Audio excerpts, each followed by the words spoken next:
नमस्कार, KP news के bulletin में आपका स्वागत है। मैं हूं पूजा आपके साथ। चलिए शुरू करते हैं आज की खबरों का सिलसिला। उससे पहले एक नजर आज की सुर्खियों पर डालते हैं। कर्नाटक राज्य दलित संघर्ष समिति द्वारा शहर में प्रदर्शन। कलबुर्गी जिले का 2024-25 वर्षीय कालगी जोन खेल आयोजन। कर्नाटक हाईकोर्ट ने उप मुख्यमंत्री डीके शिवकुमार के आय से अधिक संपत्ति मामले में सीबीआई की याचिका खारिज की। गंगावती तहसीलदार ने धार्मिक प्रतीक वाले बिजली के खंभे हटाने का आदेश वापस लिया। राहुल गांधी की भारत जोड़ो यात्रा पर भड़की मायावती, बोली ये गरीबों का मजाक है। एकनाथ शिंदे के मंत्री बोले एनसीपी के साथ कैबिनेट पे बैठता हूं तो उल्टी होती है। अजित पवार गुट ने दी वार्निंग।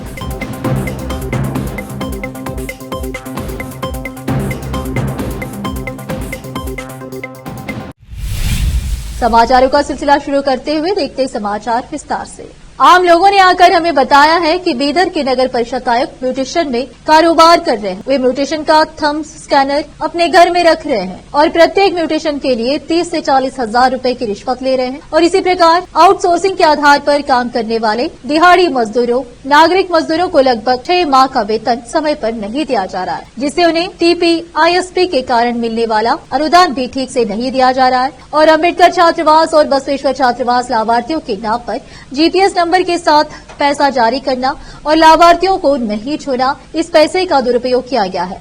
इसकी भी व्यापक जांच की जानी चाहिए। इस प्रकार कई गरीबों को सुविधाओं के बारे में ठीक से जानकारी नहीं है, किसी भी सरकारी योजना के तहत विफल हो जाएगा। इसी तरह SCP TSP योजना के तहत सरकार की ओर से ऐसे अनुदान PJ TP सरकार की ओर से काम करने का नियम है। नगर परिषद आयुक्त होते हुए भी वे भी बिना कार्य का निरीक्षण किए और बिना कोई कार्रवाई किए इस कार्य में लगे हुए हैं। वहीं लगभग वर्षों से दुकानों का टेंडर किसी दूसरे के नाम नहीं कर पाने के कारण अधिकारी ही इसकी अनदेखी कर रहे हैं। आज बिदरनगर के डॉक्टर BR ने नगर आयुक्त को निलंबित करने की मांग की। अम्बेडकर सर्कल से जिला कलेक्टर कार्यालय तक एक विरोध रैली निकाली गई और जिला कलेक्टर के माध्यम से माननीय शहरी विकास मंत्री को एक याचिका सौंपी गई। इस अवसर पर संभागीय समन्वयक उमेश कुमार स्वारलेकर, जिला संगठन समन्वयक अशोक संगम, महिला जिला समन्वयक श्रीमती लक्ष्मीबाई दंडी, अम्बेडकर P बौद्धे, संदेश भाविकटी, गौतम सेडोला, विजय समृता सहित अन्य उपस्थित थे। कैमरामैन पपुराज का कवरेज।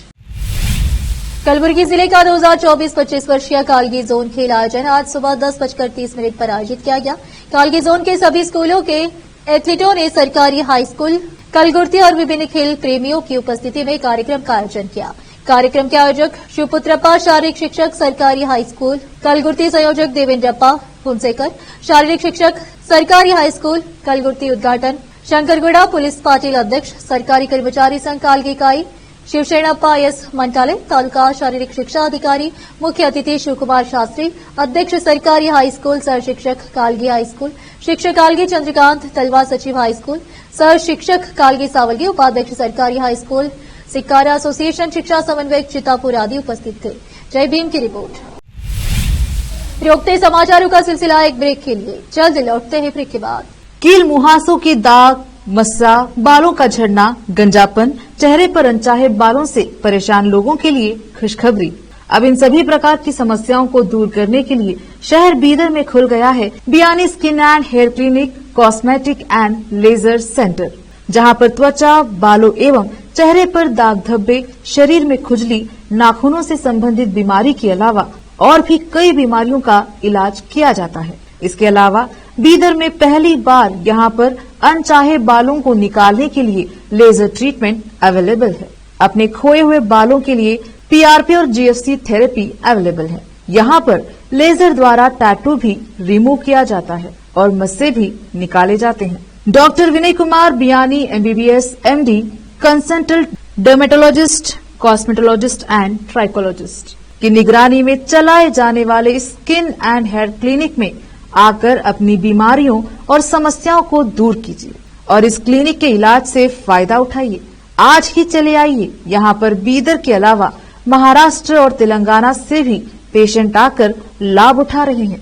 पहले PRP थेरेपी और लेजर ट्रीटमेंट के लिए लोग हैदराबाद जाते थे। अब यह सब चीजें यहीं बीदर में उपलब्ध हैं। नई कमान के पास बस स्टॉप के सामने बिल्डिंग में हमारा क्लिनिक है। चले आइए Biyani skin and hair clinic, cosmetic and laser centre, timing सुबह 11 बजे से 9 बजे तक, 11 to 9 PM। अपॉइंटमेंट के लिए इस नंबर पर संपर्क कीजिए 9243573333। ब्रेक के बाद आपका स्वागत है। आइए देखते हैं देश के अन्य समाचार। उप मुख्यमंत्री डीके शिवकुमार ने उनके खिलाफ आय से अधिक संपत्ति मामले में सीबीआई की याचिका को खारिज करने के कर्नाटक उच्च न्यायालय के फैसले को जनता और सरकार की जीत बताया। उच्च न्यायालय द्वारा आय से अधिक संपत्ति मामले में सीबीआई और भाजपा विधायक बसनगौड़ा पाटिल यत्नाल की याचिका खारिज किए जाने के बाद उन्होंने संवाददाताओं से कहा, यह व्यक्तिगत जीत से अधिक लोगों और सरकार की जीत है। उन्होंने कहा कि हाईकोर्ट ने सरकार के फैसले को बरकरार रखा है और इसका मतलब है कि सीबीआई को या तो केस वापस लेना होगा या फिर सुप्रीम कोर्ट में अपील करनी होगी। डीसीएम ने कहा कि पिछली भाजपा सरकार लोकायुक्त के जरिए उनके खिलाफ मामले की जांच कर सकती थी, लेकिन उसने इसे सीबीआई को सौंपने का फैसला किया। शिवकुमार ने कहा कि मुख्यमंत्री सिद्धरामैया ने मामले को लोकायुक्त को सौंपने का निर्णय लिया है, जो मामले की जांच कर रहे हैं। उन्होंने कहा, सीबीआई ने कहा था कि उसने मामले की 90% जांच पूरी कर ली है। वे मुझसे पूछताछ किए बिना जांच कैसे पूरी कर सकते हैं? मैंने सभी दस्तावेज जमा कर दिए हैं जिन्हें बदला नहीं जा सकता। इस मामले में एक भाजपा नेता ने आवेदन दिया था और मैंने झूठे दावे करने के लिए उनके खिलाफ मानहानि का मुकदमा दायर किया है। यत्नाल के इस बयान पर कि वे सुप्रीम कोर्ट में अपील करेंगे। डीसीएम ने यत्नाल की उनके मामले में रुचि पर सवाल उठाया। उन्होंने कहा, सीबीआई का भी इस मामले से कोई लेना देना नहीं है, यह सरकारों की चिंता है। एक असमान घटनाक्रम में गंगावती के तहसीलदार ने कस्बे में धनुष और गदा और बाण के आकार के बिजली के खंभों को हटाने का आदेश जारी किया और कुछ समय बाद इसे वापस ले लिया। Social democratic party of India SDPI द्वारा कोप्पल के डिप्टी कमिश्नर के समक्ष शिकायत दर्ज कराए जाने के बाद तहसीलदार ने गंगावती कस्बे में बिजली के खंभे हटाने का आदेश दिया। शिकायत में कहा गया था कि ऐसे प्रतीकों से अल्पसंख्यक समुदाय के लोगों की धार्मिक भावनाएं आहत होती है। डीसी ने तहसीलदार को शिकायत की जांच करने को कहा था। धार्मिक प्रतीकों वाले बिजली के खंभे कुछ महीने पहले जूल नगर से लेकर राणा प्रताप सर्किल तक लगाए गए थे।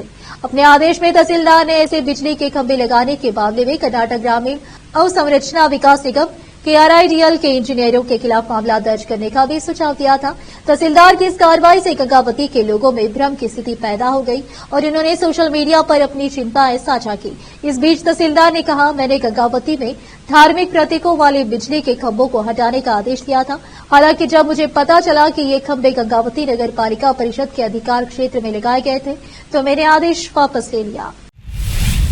16वें वित्त आयोग ने कहा कि वह राज्यों को करों के हस्तांतरण के संबंध में मानदंड को फिर से निर्धारित करने के कर्नाटक सरकार के सुझाव पर विचार करने के लिए तैयार है, लेकिन अंतिम निर्णय अभी बहुत दूर है। आयोग के अध्यक्ष डॉक्टर अरविंद पनगड़िया ने कहा कि कर्नाटक ने एक प्रस्ताव प्रस्तुत किया है जिसमें कहा गया है कि वे 15वें वित्त आयोग द्वारा राज्य की प्रति व्यक्ति आय की दूरी को दिया गया 45% महत्व जिसे कम करके 25% किया जाना चाहिए। मुख्यमंत्री सिद्धरामैया और राज्य के वित्त विभाग के अधिकारियों के साथ बैठक के बाद उन्होंने संवाददाताओं से कहा, हम प्रस्ताव के पीछे की भावना को समझते हैं। विचार विमर्श की प्रक्रिया चल रही है, अंतिम निर्णय अभी बहुत दूर है। डॉक्टर पनगड़िया ने स्पष्ट किया कि उपकर और अधिभार को केंद्र और राज्यों के बीच साझा किए जाने वाले विभाज्य पूल में लाने के राज्य के सुझाव के लिए संविधान के अनुच्छेद 261 में संशोधन की आवश्यकता है। रोकते समाचारों का सिलसिला एक ब्रेक के लिए, जल्द लौटते हैं ब्रेक के बाद। दोस्तों, दुनिया में अच्छे और सफल व्यक्ति बनने के लिए शिक्षा बहुत महत्व रखती है और अच्छी शिक्षा का मानव पर अच्छा प्रभाव पड़ता है और वह जीवन में एक सफल व्यक्ति बन जाता है। अच्छी शिक्षा अच्छे और अच्छी देखभाल वाले स्कूल से ही प्राप्त की जा सकती है। अब आपके बच्चों के लिए अच्छे स्कूल की तलाश खत्म। शहर बीदर में मौजूद है बेहतर शिक्षा का एकमात्र केंद्र Maharshi English medium school, recognised by government of Karnataka near Ganesh मैदान।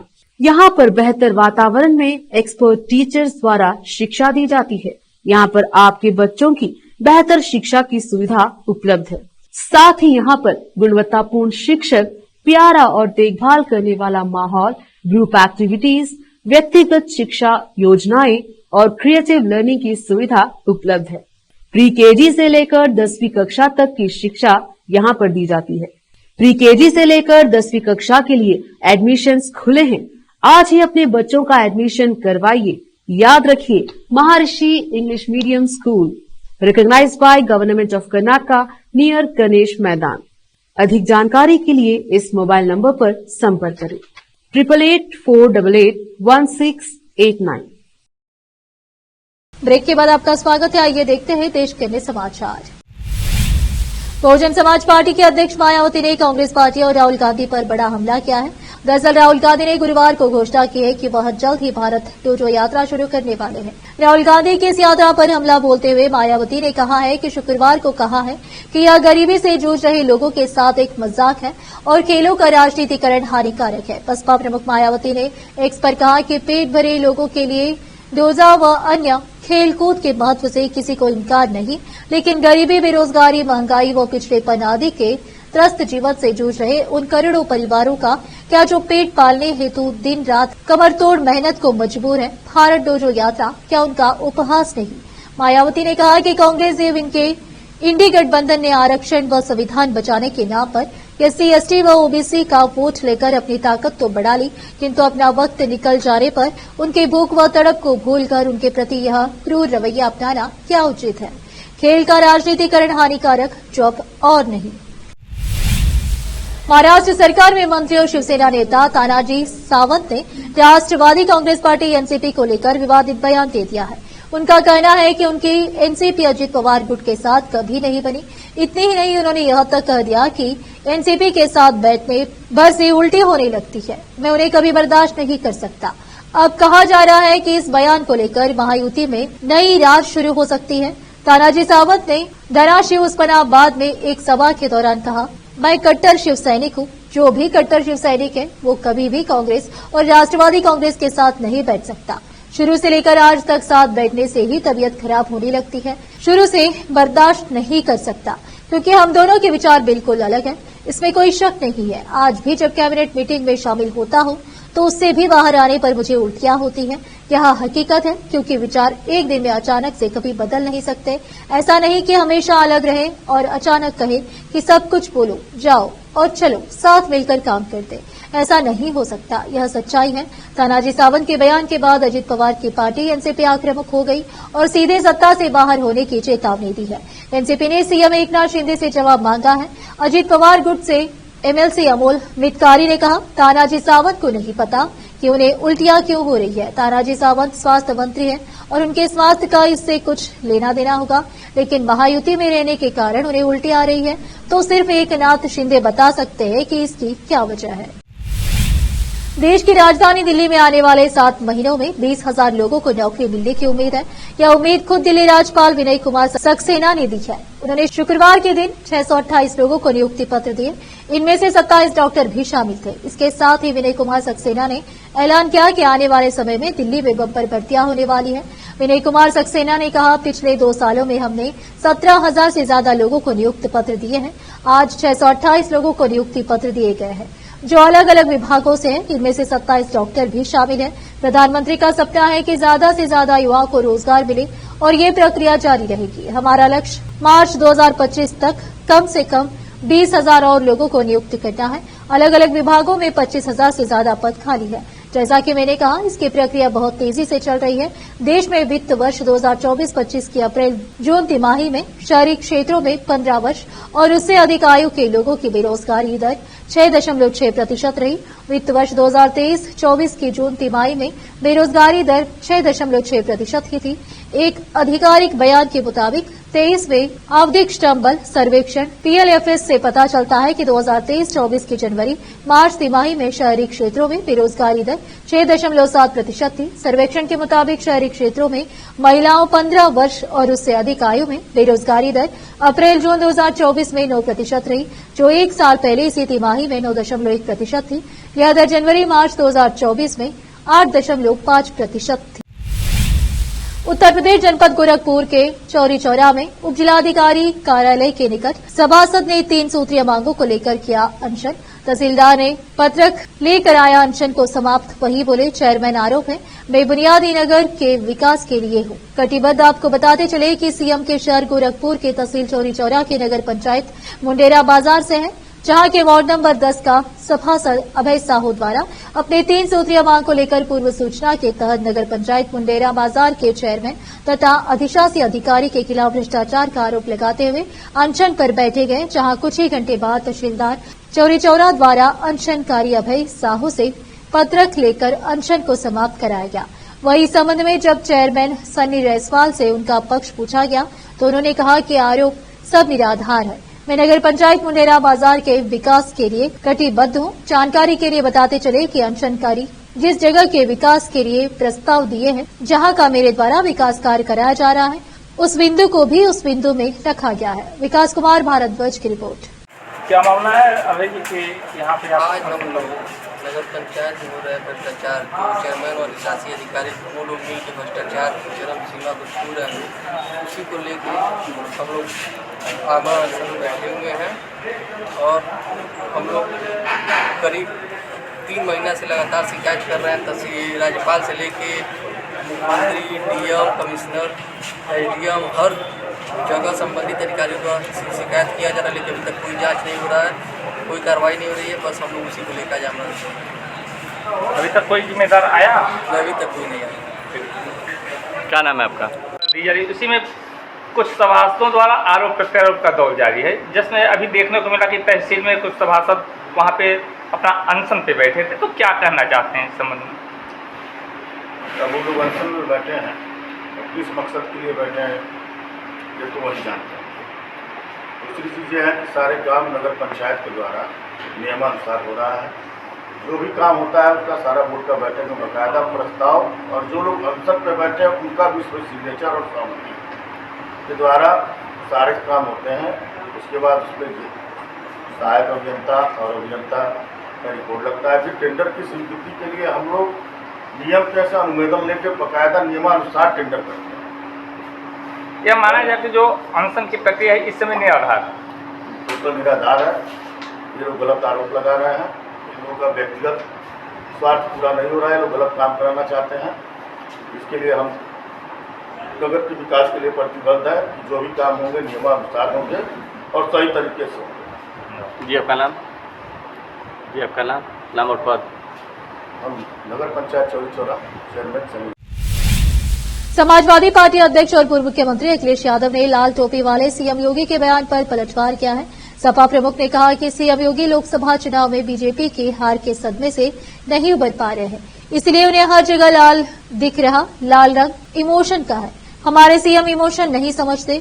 अखिलेश यादव ने कहा कि महंगाई और बेरोजगारी तेजी से बढ़ रही है, मुख्यमंत्री इस पर नहीं बोलेंगे, उन्हें सिर्फ लाल रंग दिख रहा है। ये बातें अखिलेश यादव ने पूर्व विधायक कल्याण सिंह दोहरे के घर पहुंचने के बाद कही। इससे पहले अखिलेश यादव ने ट्वीट कर कहा कि कोई रंग अच्छा बुरा नहीं होता, नजरिया अच्छा बुरा होता है। रंगों का मन, मानस और मनोविज्ञान से गहरा नाता होता है। यदि कोई रंग किसी को विशेष रूप से प्रिय लगता है तो इसके विशेष मनोवैज्ञानिक कारण होते हैं, और यदि किसी रंग को देखकर कोई भड़कता है तो उसके भी कुछ नकारात्मक मनोवैज्ञानिक कारण होते हैं। अखिलेश ने लिखा, लाल रंग मिलन का प्रतीक होता है। जिनके जीवन में प्रेम, मिलन, मेल मिलाप का भाव होता है वे अक्सर इस रंग के प्रति दुर्भावना रखते हैं। लाल रंग शक्ति का धारणीय रंग है, इसलिए कई पूजनीय शक्तियों से इस रंग का सकारात्मक संबंध है, लेकिन जिन्हें अपनी शक्ति ही सबसे बड़ी लगती है वे लाल रंग को चुनौती मानते हैं। उन्होंने कहा, इसी संदर्भ में यह मनोवैज्ञानिक मिथक भी प्रचलित हो चला है कि इसी कारण शक्तिशाली सांड भी लाल रंग देखकर भड़कता है। एक बार फिर से रुकते हैं एक ब्रेक के लिए, जल्द लौटते हैं ब्रेक के बाद।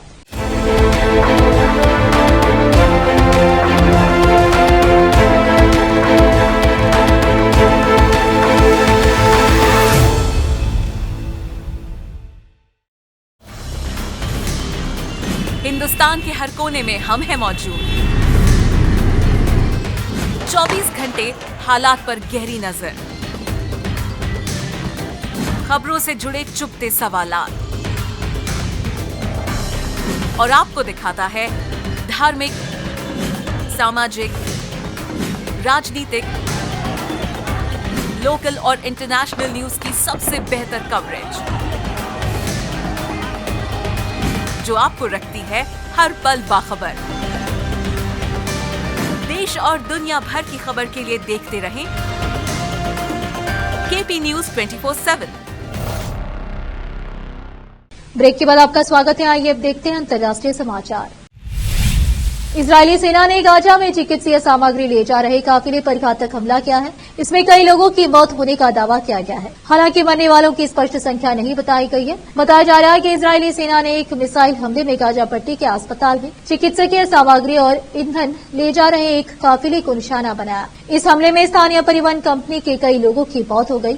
एक सहायता समूह ने यह जानकारी दी कि वही इजरायली ने दावा किया है कि बंदूकधारियों द्वारा काफिले पर कब्जा किए जाने के बाद उसने यह हमला किया। फिलिस्तीन क्षेत्र के लिए सहायता समूह ANIRA की निर्देशक सांद्रा रशीद ने कहा कि इस हमले में एक परिवहन कंपनी में कार्यरत कई लोग मारे गए, जिसके वाहनों में सहायता समूह रफा में अमीरता रेड क्रिसेंट अस्पताल के लिए सामग्री ले जा रहे थे। यह हमला बृहस्पतिवार को गाजा पट्टी में सलाह अल दिन रोड पर हुआ और काफिले के पहले वाहन को निशाना बनाया गया।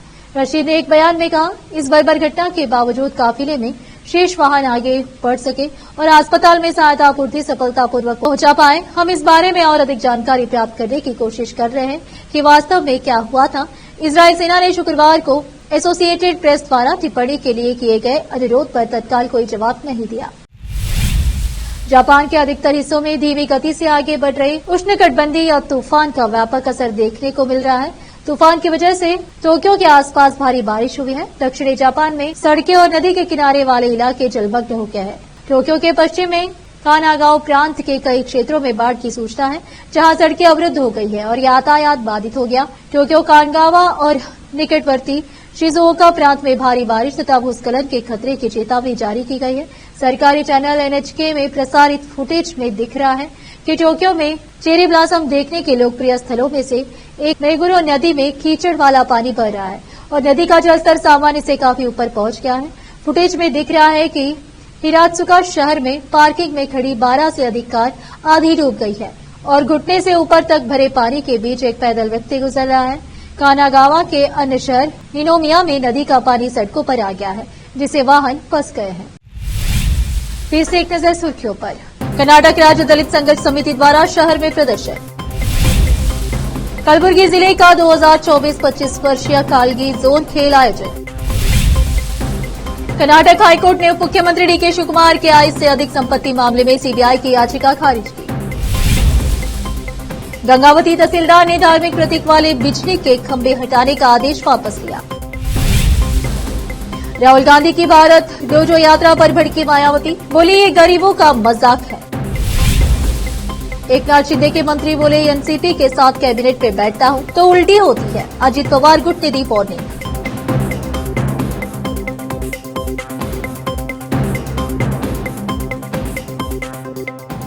केपी न्यूज के बुलेटिन में आज इतना ही। आप देख रहे थे हमारा चैनल केपी न्यूज 24/7। धन्यवाद।